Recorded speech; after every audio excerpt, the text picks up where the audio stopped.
అందరికీ నమస్కారం. నేను మీ హిమ సుబ్రహ్మణ్యన్. హోమ్ కుకింగ్ తెలుగుకి స్వాగతం. పుల్లటి మజ్జిగతో చేసే ఆంధ్రా స్టైల్ పుల్లట్లు ఎప్పుడైనా తిన్నారా? ఇవి ఎంతో సాఫ్ట్గా భలే రుచిగా ఉంటాయి. అందుకే నేను ఈరోజు మీకు అదే రెసిపీని చూపించబోతున్నాను. సో రండి, ఈ పుల్లట్లు ఎలా చేయాలో ఇప్పుడు మనం చూద్దాం.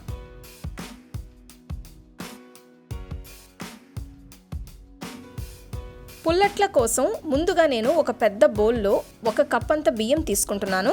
ఇందులో 1/2 టీ స్పూన్ మెంతులు వేసి కొన్ని నీళ్లు పోసి శుభ్రంగా కడిగిన తర్వాత కనీసం 4 గంటలు నానబెట్టాలి.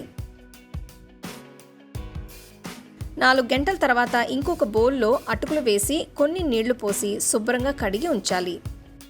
ఇలా చేయడం వల్ల అటుకులు మెత్తగా అవుతాయి. బియ్యం రుబ్బే ముందు మాత్రమే అటుకుల్ని కడిగితే సరిపోతుంది. ఇప్పుడు ఒక మిక్సర్ జార్లో నానబెట్టిన బియ్యం వేసి కడిగిన అటుకులు కూడా వేస్తున్నాను.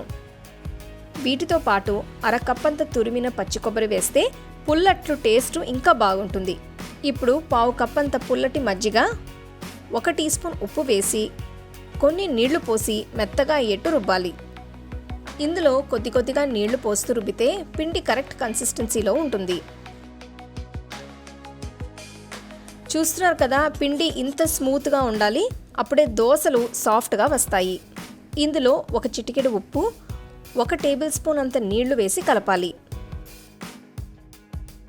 ఈ బౌల్కి ఒక మూత పెట్టి పిండిని కనీసం 8 గంటల పాటు నానపెడితే మీకు పుల్లట్టు పిండి రెడీ అవుతుంది. సో నేను దీన్ని రూమ్ టెంపరేచర్లోనే పక్కన పెట్టి వదిలేస్తున్నాను.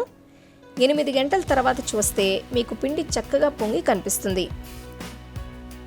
ఇదంతా ఒక్కసారి కలిపిన తర్వాత మీకు పిండి మరీ గట్టిగా ఉందనిపిస్తే కొన్ని నీళ్లు పోసి డైల్యూట్ చేసుకోవచ్చు. అలా అని ఇది మరీ జారుగా ఉన్నా దోసలు సరిగ్గా రావు. సో రుచి చూసి కాస్త ఉప్పు కూడా యాడ్ చేస్తున్నాను. అంతే, పుల్లట్టుకి కావాల్సిన పిండి తయారైనట్టే. ఇప్పుడు ఒక పెనాన్ని వేడి చేసి పైన కొద్దిగా నూనె రాస్తున్నాను. ఇదంతా ఒక పేపర్ టవల్తో స్ప్రెడ్ చేస్తున్నాను. ఇది నాన్ స్టిక్ ప్యాన్ అండి. మీకు కావాలంటే ఇనప ప్యాన్ మీద కూడా వీటిని వేయచ్చు. ఇప్పుడు ఒక గరిటెతో పిండిని పెనం మీద వేసి ఇలా లైట్గా పెనాన్ని తిప్పుతూ మాత్రమే స్ప్రెడ్ చేయాలి. ఈ పుల్లట్టు కొద్దిగా మందంగా ఉంటేనే బాగుంటుంది. మీకు కావాలంటే ఇంకా ఎక్కువ పిండి వేసి ఈ పుల్లట్టుని ఇంకా మందంగా కూడా వేసుకోవచ్చు. పొయ్యిని మీడియం లో ఫ్లేమ్లో ఉంచి దీని మీద ఒక మూత పెట్టి పుల్లట్టుని కనీసం 2 నిమిషాలు ఆవిరిలో కాల్చాలి.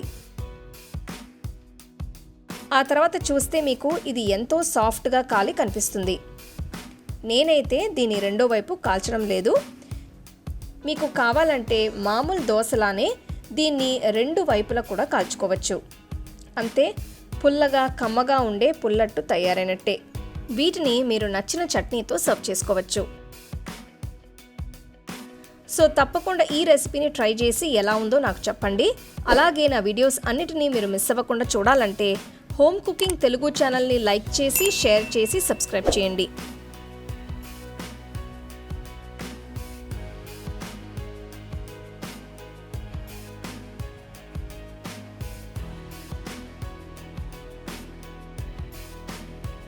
The second edition of our home cooking book is now available on our website 21frames.in. I'll give you the link in the description. You can go and check it out. The book is currently available only in India for now, so you can place your orders on 21frames.in.